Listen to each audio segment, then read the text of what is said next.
Кадыровчулардын кандай көмүлөрүн айтты. Днепропетровская облусун коргоо үчүн душманды кууп чыгуудабыз, деп билдирди мэрдин орун басары Михаил Лысенко.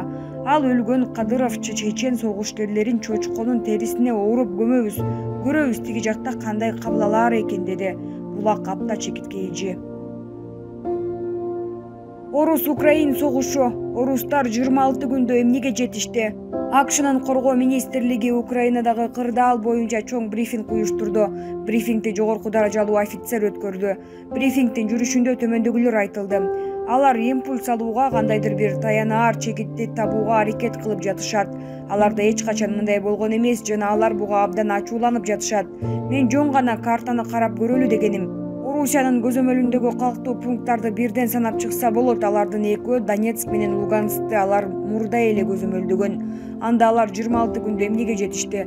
Орус аскерлери Мелитополду, Бердянскты, Херсонду алышты. Бирок алар катуу салгылашуу жүрүп жатканына карабай Киевди да, Харьковду да, Мариуполду да ала алган жок. Элдик борборлорго чабуул коюп жана Украинаны басып алууга болгон максаттарына жетүү жагынан алар эч нерсеге жетишкен жок. Ошондуктан биз азыр көрүп жаткан нерсе шаарларга ракет алып чабуулдар, жардыруулар, алардын демилгени колго алуу аракетинин чагылышы.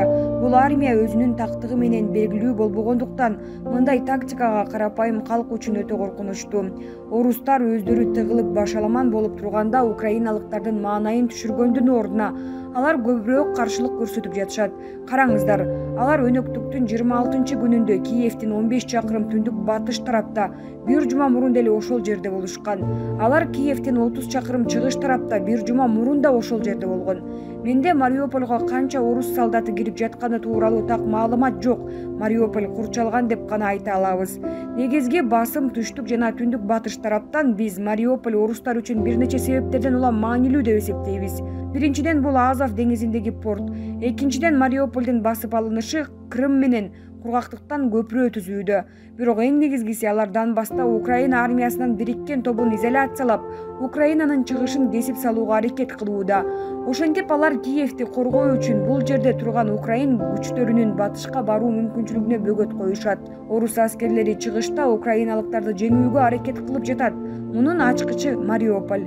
Эске салсак, Орусия Украинага каршы согушту 24 февралда баштаган. Путин анын максаты 8 жылдан бери Киев режимин басмырлоосуна, геноцидине кабылып келгендерди коргоо жана бул үчүн Украинаны демилитаризация жана денацификация жасап жана Донбасстагы жай жашоочулардын канына забын болгондорду аскер сотуна берип жоопкерчиликке тартуу пландалып жатат деп айткан. Орусия анын куралдуу күчтөрү аскерий соккуларды Украинанын аскердик инфраструктурасы менен күч түзүмдөрүнө уруп жаткандыгын, жай жарандарга багытталбагандыгын билдирет. Орусиянын колдоосу менен ДР жана ЛР топтору да өз аракеттерин улантууда. Путин Украинаны оккупациялоо туурасында кеп жок экенин айтат. Булак Назар Ньюс чекиткейжи. Украинада окко учкан 4 тажик жаранынын сөөгү мекенине жеткирилди. Орусиянын куралдуу күчтөрүнүн катарында Украинадагы согушка катышып мерт болгон 4 тажик жаранынын сөөгү мекенине кайтарылды. Бул тууралуу Азаттыктын тажик кызматы жазды.